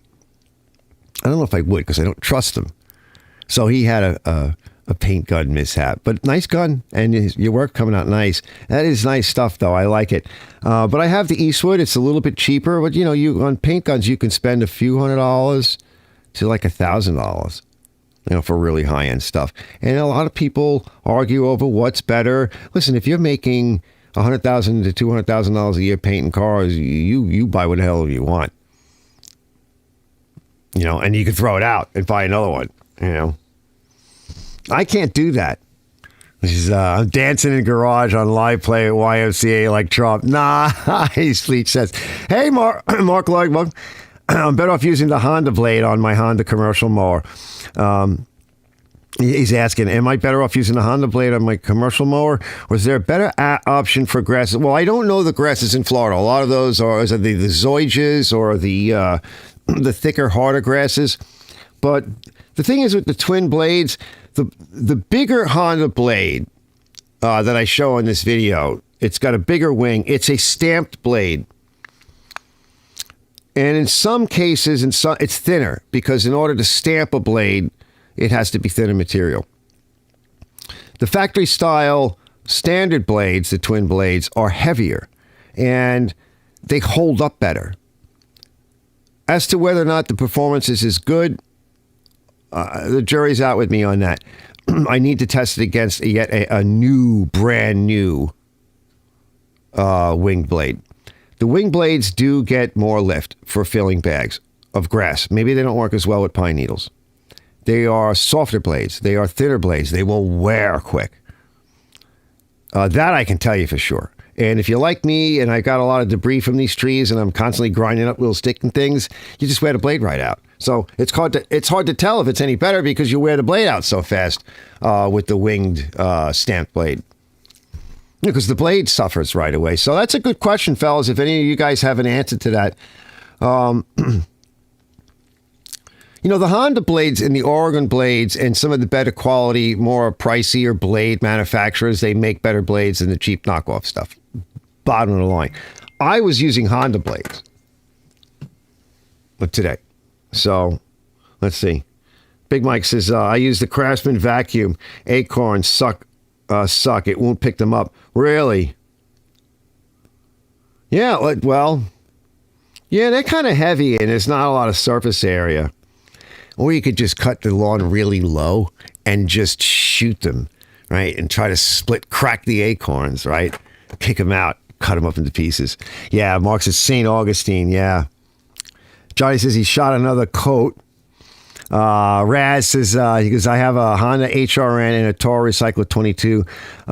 Clean them up and do your review this winter. Nice. Yeah, I have a couple in the back. Yeah, I got a couple of those back there. They're around somewhere. The HRN, I think, is gone though now. I have a video to release on it. I think it's a carburetor video. There was one I released recently. What was that one on? That was also a carburetor video. It was funny the other day when Ken and I did something last week, the middle of the week, and we were talking about, because it gets played, this stuff, there's only so many of these kinds of videos you can do. And who was it? The ex-cop guy, the sheriff dude. Why can't I think of his name? He goes, do more car videos. Yeah, like more cowbell, right? Bro says, I have 4 paint guns, starting with the $10 purple one. I have one of those $10 purple ones. What, you mean like the Harbor Freight? Up to 2 Black Widows. Yeah, those are nice. I'm not sure I'm good enough to be able to tell the difference. Cut and buff cures all evils. Right. It's like grinded paint makes me the welder I ate. Yeah. All right, so let me just move over to channel changes and dead man walking. So, because where are we at? We're at 1:27, so we're doing good. I'm trying to get to like the 2 hour, hour and a half. Let me take this off. I just wanted to show you guys my perspective on my channel and what I don't want to do anymore. Bravo says like, oh, there's Ken. He goes, yeah, John Clem. Yeah. Yeah, the best part of my welding is the grinding after. I know, but you don't really want to. Like, for those of you, if you've ever done sheetrock work, and my friend Arthur taught me this, is one of the things he taught me, and is one of the things I also learned. When you do sheetrock work, you want tight ends, tight corners. You want the board is flat. You want to pad. You want to prep. And when I put mud on, I don't sand. It's very rare. And if you learn how to put mud on your walls and ceilings properly, it's almost no sanding. Sanding makes a mess. It's horrible. And it's the same thing with grinding weld, which is worse because it's metal and it's horrible and the sound is terrible and you're burning through everything. And it's the same thing with sanding and body work. It's the same kind of principles. if you prep a little bit more and you're a little bit more careful in what you're doing, you don't want to use a lot of weld, a lot of Bondo, a lot of, spackle in your joints, and then have to lay into it. What, throw it on the floor? What'd you spend all that time putting it up for?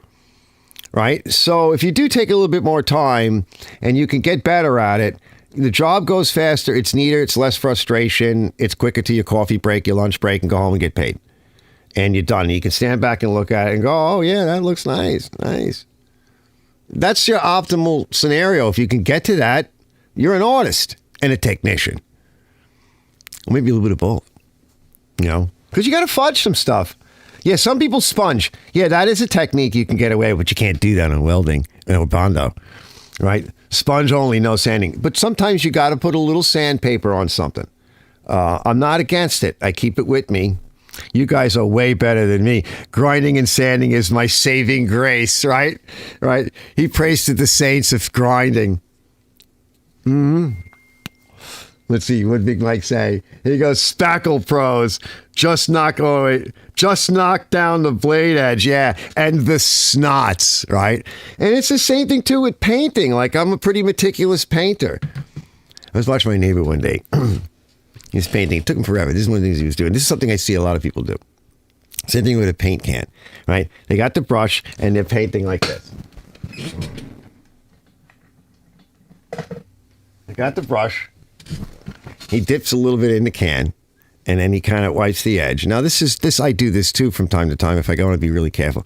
But if you're painting a house, you're painting something big. He dips in the can, and it's back and forth and back and forth and back and forth and back and forth. I'm like, same thing with the roller, right? Like, I was teaching my daughter. I'm like, and I taught my ex-wife too, because we did some painting jobs. I'm like, plunge that roller into the pan, scoop it off, get it so that it's not sliding off, throw it on the wall. 1, 2, 3. Again, 1, 2, 3. Again, 1, 2, 3. Same thing with a brush. Load it on. What are you doing? You got to get it out of the can, right? It's no good in the can in the tray. Slap it on and get as much on as you can. You want to get this done in one coat if you can. And then later you come back, and whether you do it at first, I don't tape. I cut in with a cutting in brush. Get some good brushes. What are you taping? We're going to sit there with it and tape. The only time I tape or cover something is if I have no choice. But the rest of it, the molding, everything else, my ex-wife, she doesn't get it, my daughter, I'm like, clean the can, punch some holes in the can, keep a wet rag around. They were painting something recently. I'm like, where's your wet rag?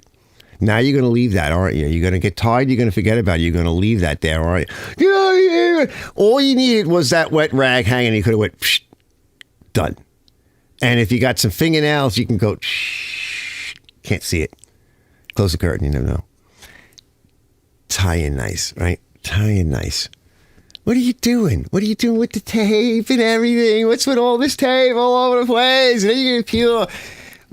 When you absolutely have to do that, you do. But and then you're making a big deal about that, and then you're like back and forth in the same spot over and go, what are you doing? You're going to wall? What's going on? You're going to cause a friction, and it's going to go on fire. Weed grinder, Bleach says. Let's see. Mark Lloyd says, I'm sorry. I said HRN, but it's an HRC. Yes, in Canada, yeah, it's the HRC. Yeah, nice machines, though, you know. Oh, what was it? I was watching Tao the other day. That was two good things on Tao, which actually kind of blends in. He said he was talking about, Honda's going to be making electric mowers. And then he reminded us of the show he went to with that stupid zero turn that's like digitally controlled, no hands on the steering wheel. This is the problem that we're in. He was like, it's not a space shuttle. What the hell you think you're making? It's going to break. Nobody's going to be able to fix it. You're going to have to bring it to the dealer. You're going to have to wait. It's going to cost more money. All we need is a good, decent machine that we can fix, that parts are available, that everything is so expensive today. Now you're making it more expensive, more likely to break. Ugh. This is why I say this is dead man walking, and I'm going to get to that now, especially with lawnmowers. Why my channel is changing. because the landscape is changing. And I said this a few years ago that with electric cars, they're going to force these industries to collapse because nobody's going to afford these cars. Nobody's going to want these cars. So why are they doing it? Because in their mind, in the globalist or the leadership mind is that if we don't essentially castrate the industry, the populace is never going to buy into it. So get rid of all the gas stations, make everybody walk. I don't care what you do. Get those electric damn things out there. If the companies make too many of them and they sit on them and they can't figure out a way to make them here in this country, we'll go to China. We'll buy all those Chinese ones that they're making. We don't care. We're done with gas powered. And you saw it last year in California. You saw all the cars sitting in the lots. It doesn't matter whether you like it or not. This is the direction it's going to go in it. When it comes to lawnmowers, particularly here on the island, the meat and potatoes here on the island, I can speak for here, is essentially the water getting into the gas, into the carburetor. The person says, my lawnmower doesn't start. Can you fix it? How much for a tune-up? I kind of get them to buy into like a full service because it needs it. I go in, I get the gas, the water out of the gas. I change the oil. I sharpen the blade. I clean everything up. If he needs a carburetor, yada, yada, yada, I make a bunch of money. All that's going to be gone in the next couple of years. That's your meat and potatoes. The rest of the stuff is fun, but where I am, without that meat and potatoes, without a lot of these shops having that meat and potatoes, how the hell are they going to stay in business? You're not going to fix an electric mower, and how many blades do you have to sharpen on electric mowers in order to even call it meat and potatoes? That's like scraps. Nobody's going to do that. Nobody's going to fix these damn things. And most lawnmower mechanics don't know anything about electricity, let alone electronics and batteries and all that. So unless a wire got broken off, no one's going to do it. And that is the meat and potatoes. And it's just the way it is. It's like the buggy whip maker that I learned about when I was a kid. At some point, and John Henry up against the train, right? The steam train. At some point, there's that crossover. And whether you get all foggy about it or you think it's not going to happen, it's done. It's done. I noticed this year on my channel, a couple of years ago, I came up with... I was one of the many people, but one of the people that had the idea of RTVing the gasket into the Briggs push prime, flatheads. I did this like 3 years ago, almost at the beginning. And then I did it again. I did a better version of it. And then I did another one, a little bit different. And all of those did very well. They helped to launch my channel on the top 10 list, which I'll show you guys in a bit. They did very well. This year, not a single one of those videos ever made it to my top 10 list. Not once. Because flatheads are dead. They've been replaced by overhead valves, and those are being replaced by electric. So nobody needs to know that fix anymore. So a lot of these videos will not evergreen. They'll die because most of my video success has really come from the how-to. Almost 1.8 million views. That's the how-to segment. That's how do I fix my leaking primer bulb, or how do I clean my carburetor, or whatever. It's all based upon the machines that essentially will not be around. They're getting thrown out. Why would somebody, with the cost of everything, why would somebody want to spend $150 on a what they see as a dirty, filthy old lawnmower that's sitting there that now is in their way and it doesn't work? They don't see what it looks like when I'm done with it. They see that piece of crap.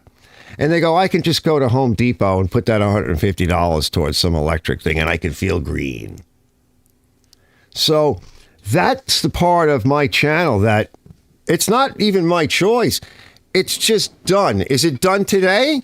Is it done tomorrow, next year, the year after? Yeah, pick one. Pick one. So I'm not going to keep, I'm going to show you what's going on with my channel. I'm going to take a quick look. Out of 500 and something videos, I'll bring you right to it. About 30 videos is what makes my channel. That's a lot of work, bros. That's a lot of duds. And although I'm very thankful for the ones that do well,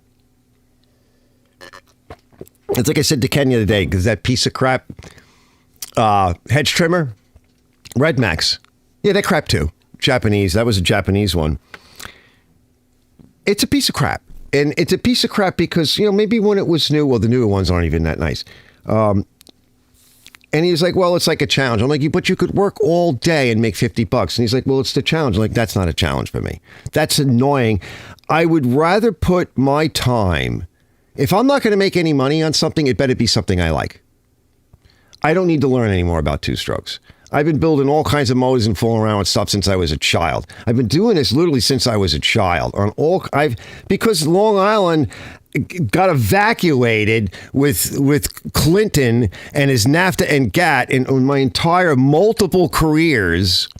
I've had to constantly retrain because they've been evacuating the United States of jobs and money and fleecing us. I've had to constantly learn. Well, the benefit of that is I know a lot of different things.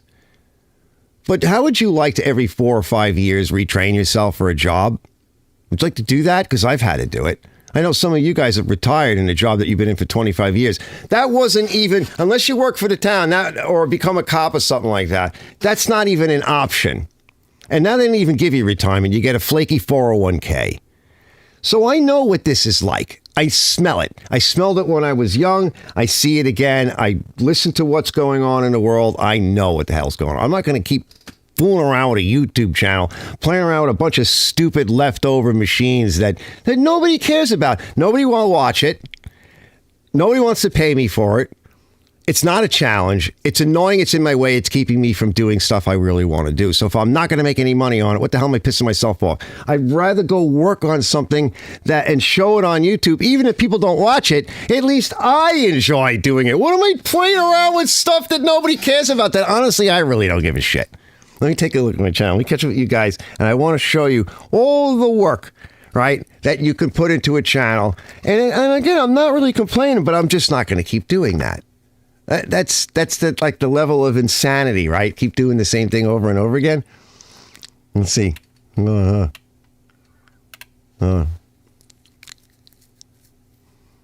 Lights. Big Mike. Wait.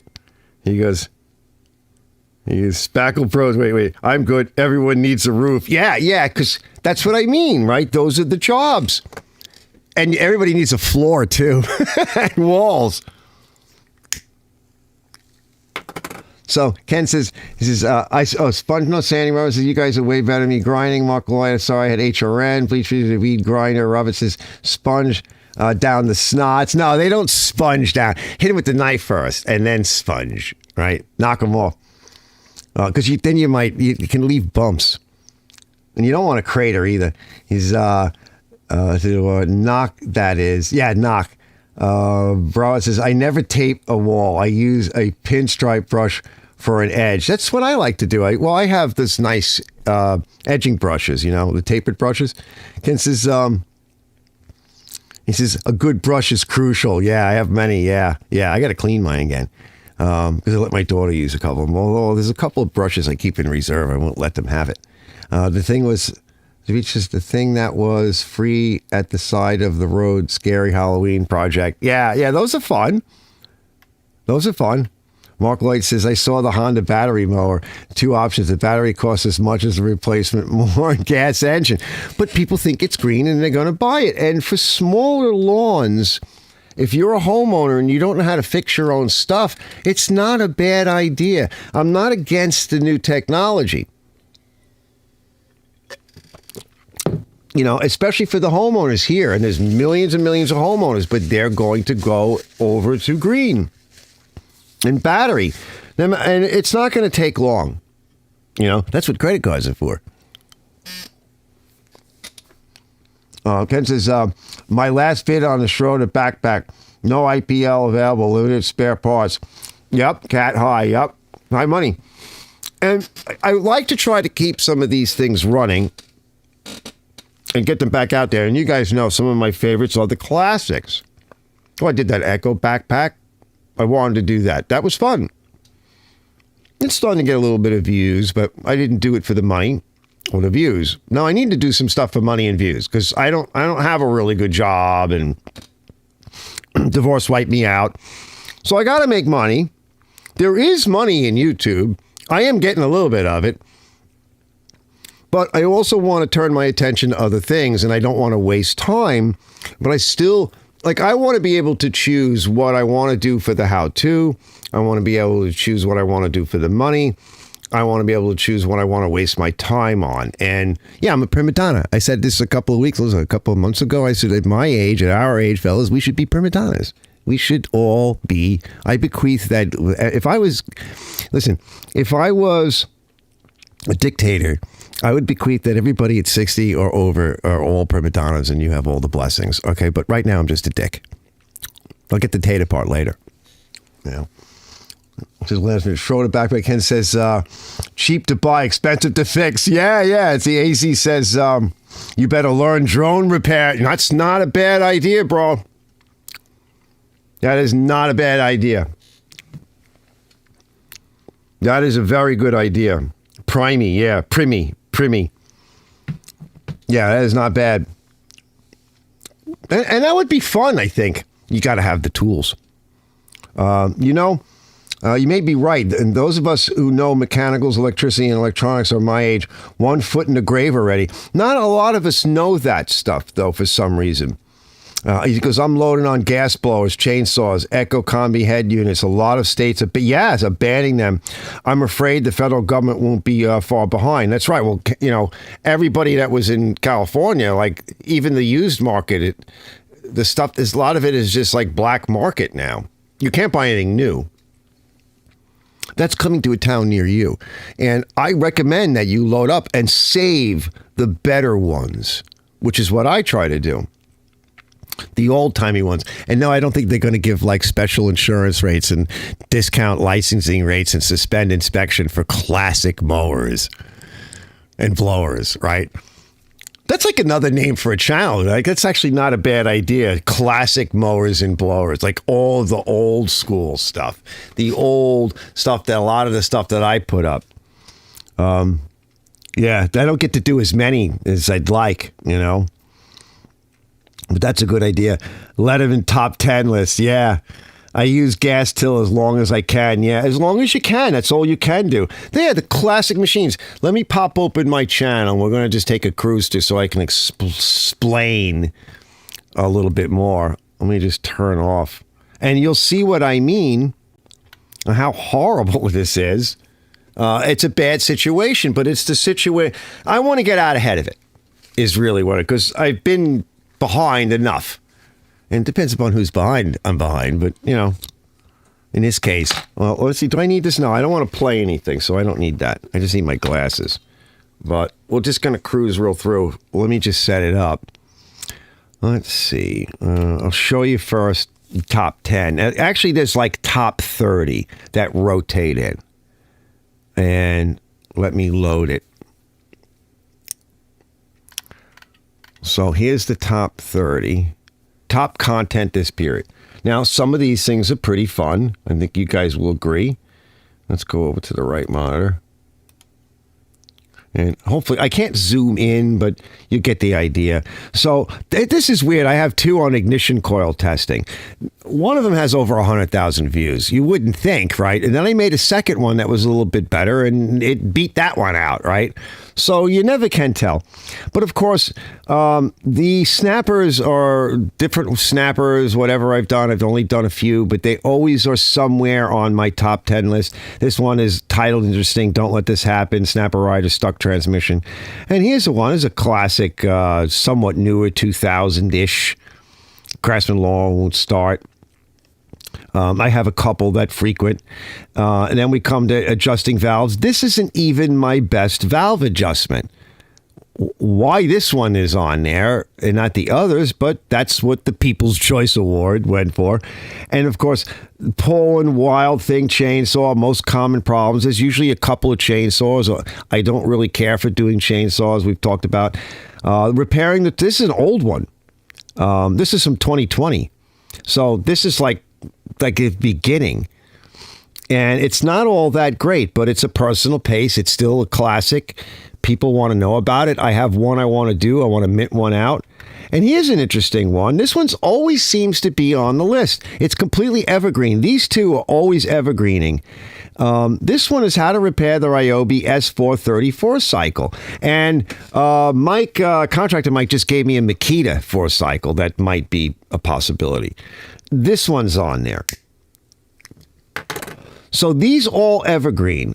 This is 2 old snappers. This one has come up more recently. This is 2 years old. It takes about 2 years for me to get anything on there. Best stand mower on the planet. That was an idea I had. I like my Hondas. That one has done very well. And how to remove a flywheel. Okay, let me come back. So just as an example, it takes me on my channel about 2 years on average in order to launch a video. And we'll take a look at what I see on my channel when I try to launch a video. It underperforms. So let's see. Let's come back. So if it's something new, like for example, the 2-stroke of the Red Max, 257 views. The Big Mike Sunstar, 210. It's like nobody watched it. I got 360 on the table saw. That's interesting. 183 on this Cub Cadet motor doing a valve lash. Even the Echo repair, 285. Okay. 172. All right, that was one that I made a pickle fork. This one here, the MTD, that did a little bit better. 437. A stupid blade. I'm not going to do any more blade videos. I did want to build a relationship with this company. I've worked before. This one did a little bit better. 739, 525 on the generator, 531, 780 on this old Toro.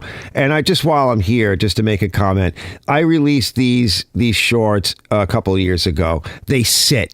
They never get seen again. They get seen initially. They don't exist in a real true library like the other videos do on YouTube. They are a flash in the pan. That's why I often say they're not worth it. They don't build you a library. Now, let's go a little bit back to videos here. And we'll go down the list a little bit. And I like these machines, okay? This one got 805, 309, 484. It's about, this one, 1.4 thousand. It's not till you get a little bit further down, 407, 299, same state of affairs. It just goes on and on and on until you get, let's see. Now, here we go. A year ago, 678, 4.4 thousand, 1.2 thousand, 2.1 thousand, 2.1 thousand, 3.3. If it's going to do anything, it takes about 2 years. These stay about the same, 1.4, 1.4, 97, 2.9, right? 13,000, 149 views. Here's one here, 1.7, 1.2. These are really, really low numbers. Now, there are about 30 videos out of almost 500. And it's not till we go way, way down, like 2 years. So a lot of this stuff, this is almost 10,000 views.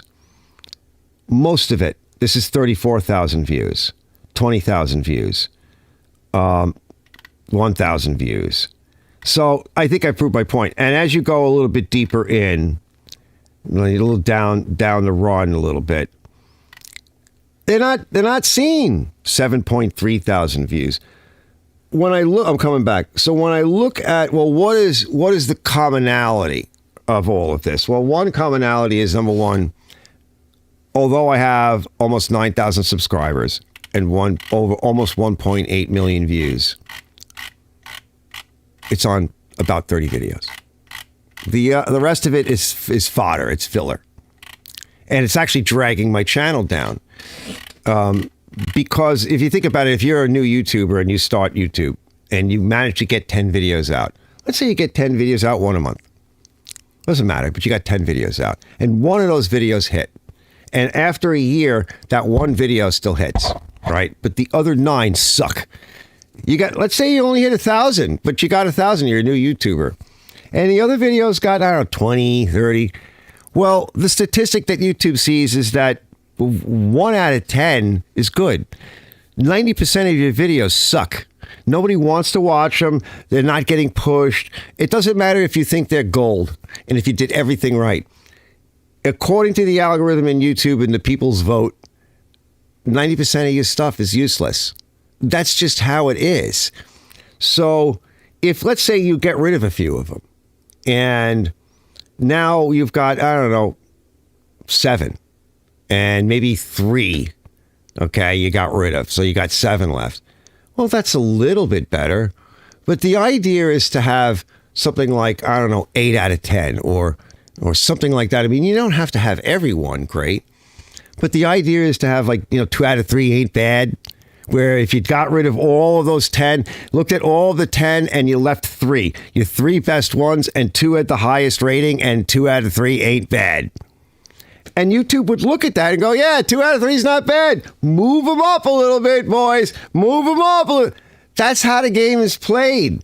So I'm jerking my gherkin, putting out all this work, and I'm trying to learn how to do better videos. And I'm putting out this work for who?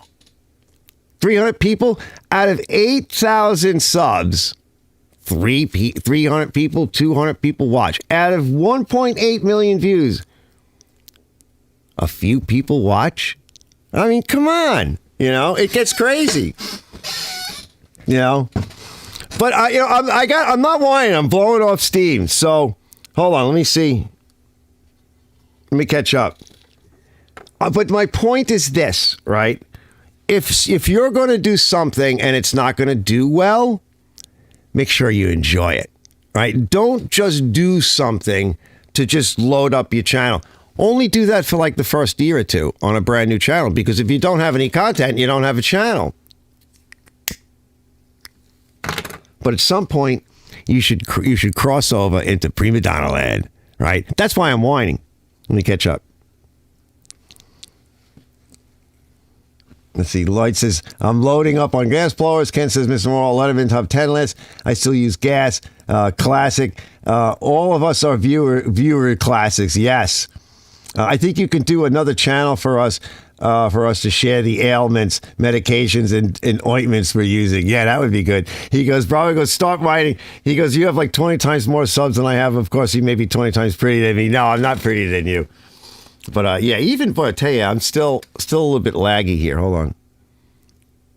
Let's just open widget. Yeah, the stream quality is a little poor. That's because my ex-wife decided to like help me out with the stream and everything. That's coming soon. I mentioned it to her and I said, they gave you a different deal and my bandwidth is completely limited now. And you thought you were getting a better deal, but what you did was you kind of screwed me up big time. Well, I don't want to pay any more money. So I started loading into her and laying into her a little bit. I'm like, well, let's just pay another $20.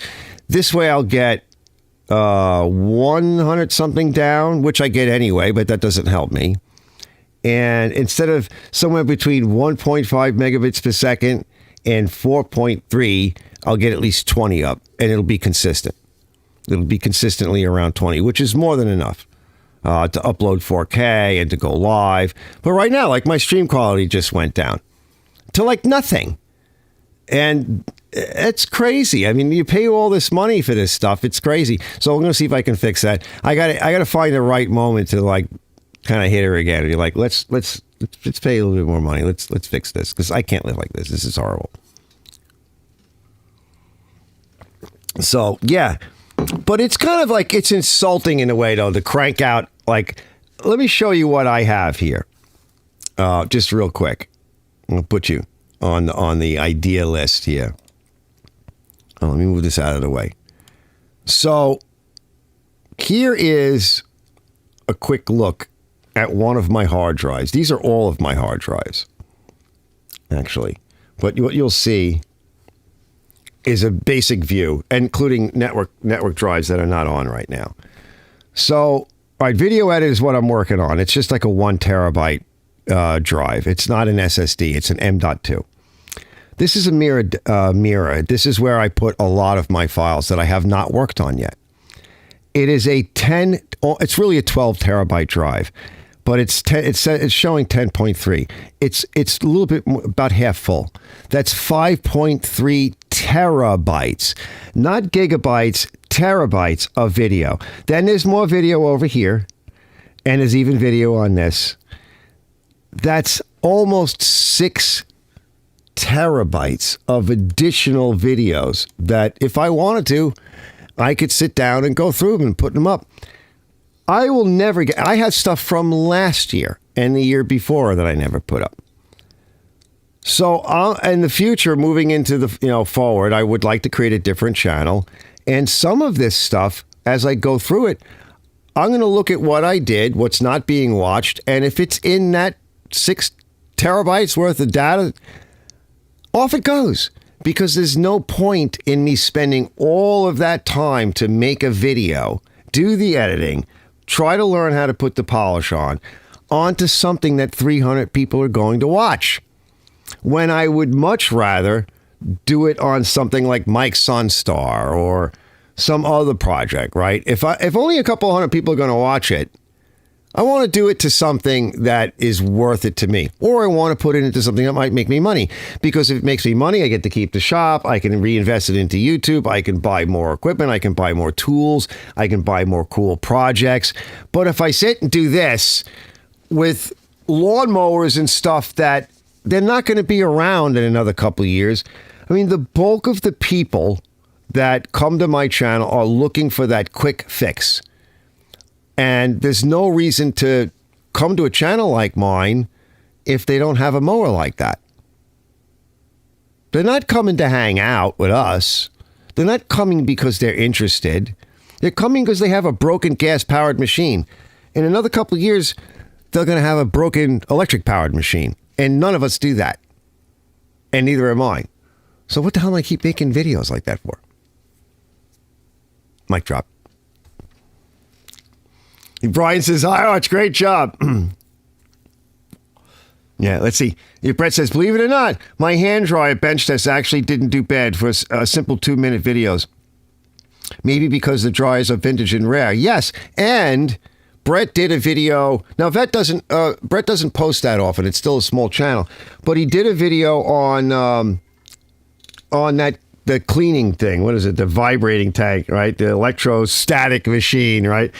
He goes, I'll drop off the snowmobile. Yeah, that'd be fun. And last I looked at it, had over 1,000 views in a very short order. Why? Because it appeals to a bigger audience. It's generic in its audience. Men, women, doesn't matter where you come from. Somebody wants to use one of these buzzer machines. And there's a lot of interest in it. There's been interest in those things for a while. A lot of people want to know about them. It's pertinent from everything from cleaning rusty car parts, carburetor parts, lawnmower stuff, car stuff, jewelry, tools, right? So stuff like that is very interesting and can be very worth it. And depending upon your channel, you might actually make a few bucks. You might actually be able to make enough money to pay for the thing that you bought and that you did a video on, right? That's not bad. This is Arch, like me. People come for an answer to a problem, maybe, and then like it and stay just to hang out with you guys. Yes, some people do, very small amount, right? So that's the YouTube environment, but it's also like if you're doing cars, well, cars are going to be around for a while, but gas-powered lawnmowers are only a couple of years gone. In some states, they're gone already. And like I was saying earlier, right here, there was some good income for a little while. That's going to disappear. Now, a lot of us and myself and many of the others have had an opportunity, and even some of us that watch the live shows, right, have an opportunity to listen to some of the fellows from some of the different states, and they'll say things like, I can't really fix and sell mowers where I am. I can't get any money for it. Nobody wants it. And this was like years ago, a few years ago, they were saying this. So it depends upon your market.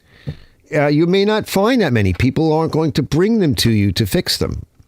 They don't know to. They may not be too many people doing it and they don't know how to find you. There's a lot going on. It's in this transition world. And that's the bread and butter that kind of gets you to cool things like the edgers or some of the bigger machines or the chippers and whatever else. Now, when you're talking commercial, it's a little bit different. I don't want to get too involved with the commercial fellas. They're pulling up with trailers and, I'm still working out of the house. So, you got to be careful. It's the village. You don't want to have a line of trailers. I see the shop around the corner. They're pulling up all over the place in the neighborhood, and there's all that noise and all the machines get started. That might get shut down on me, okay, if you start doing that. There's a limit to how far you can push in a residential. Like Ken has a lot of his equipment out front. I can't do that here. No way. I've seen some of the shots of his driveway. There was a guy around the corner. He was an older fella. It was a couple years back. And he was fixing air conditioning units and doing scrap because he was retired. And he had his driveway, and our driveways are long. And he had his driveway off to the side. He had all of this stuff. Well, eventually the town came down on him and was ready to fine him. Get it out of here. You're not a junker. This is the village. You're not a junker. You're not doing this. The neighbors complained. And all it takes is somebody to come in and complain. It doesn't matter whether it's right or wrong or it's good. There's limits. And even the stuff in my yard, right? I mean, the insurance companies, like some of these insurance companies were canceling my insurance, and they would send me aerial views of the issues with my roof or one of my roofs or whatever. It won't be long before they're sending me aerial pictures of my garden. Like, I have to cover that. I got to get a tent or something. This is the world we're in, and you're done. You have to throw them all out or jam them in here somewhere and clean everything up. Yeah, you can try to fix your neighbor's machines and that'll keep them quiet. But when they're flying drones over, right, they'll say it's pollution or it's a potential fire hazard or it's unsightly or you're operating a business in an area that's not zoned for it. Or they come in every direction, right? If you can shove everything in your garage and under a building, you'd probably be better off. If you're leaving it out, people are stealing it now. They're just doing this weird stuff. So I'm thinking about the future, and I'm looking forward to making some changes to the channel. I want to remove some of these things. I want to add some new stuff. I want to make sure that what I'm working on isn't a repeat of the same kind of thing. And how many carburetors can you rebuild? How often can you talk about a Toro or a Craftsman or whatever? I mean, how many times can you repeat my Craftsman? How many times can you say that or show that or put that up going forward into the future before we're all sick of it? And remember, I do this a lot. Like, I do this almost every day. It's not really a hobby. I need to make some money. I don't have a job or a retirement like in a way that some people do. I have to make some money. I have to think about, where do I spend my time? How do I split it up? Do I sit here doing the same thing where I know the outcome is and just call it a hobby? And because I can't just spend all my time on hobbies. I have to learn to make some money. I treat everything like a business because I've had so many. I've been in business since early 90s for myself. So I think everything is like that. I can see how successes come and go, how money comes and goes. And I think, well, I really want to do some stuff that I want to do. But I do need to make some money. I need to split my time up properly. And I'm looking to start other channels just to see. So I don't put some of that stuff on this channel and load it down. I might run it past this channel for a little while, but I want to have a place where I can dump it to another channel to keep this channel more on a newer path moving forward. I have a lot of videos to go through, so it probably won't happen until middle of next year, sometime like that, because I still got a lot of stuff to put out there. There's still a lot of how-tos I want to do, and I think that there's a certain cache of how-tos that'd be nice to have out there for people that have different machines, including tractors. I would like to get into bigger equipment, different kinds of tractors. It'd be nice to have an 8N, a Ford 8N laying around. Right? They're around here too. They're actually, and they hold up real well. They don't need much, and I don't have to keep it. You can kind of toy with it a little bit, fool around with it. Mike, don't worry. We got your other tractor coming. That's the Simplicity Sovereign. It's on deck. I have a few mowers out back I got to get to just to see if I could sell a few mowers this year because I didn't do that. And then I'm going to finish up Contractors Mike right. And we're also going to get to the Simplicity Sovereign. I want to say thanks to everybody for watching this episode, Craziness, in 2 hours and 9 minutes of me whining and bitching and complaining. And thanks for listening and tolerating it. I will see you guys, next Saturday. If not, last week I did a thing with Ken. That was fun. I enjoyed that. I did do a Friday thing. I'm still under the gun. The van is still broken. I got the cleanup to do. I want to get the back door. I didn't show you guys what I did with the back door, but it's nice. It's warm. It's toasty. That's almost done, but there's still more work to do there. We'll maybe talk about that next week, and we'll get out of here right now. And again, thanks everybody. All right. I definitely appreciate it. And this is my hangout time, right? This is free. And I don't know if I turned off the ads or not, because I probably forgot, but I tried to turn it off. Ken was showing me that. Turn them on later. If I forgot, I'm sorry. But this is more of the free fun. I want to have the fun with less of the horror, because I don't want to be married. That goes to the divorce. I don't want to be married to this. I want to be dating it and getting some. See you guys later.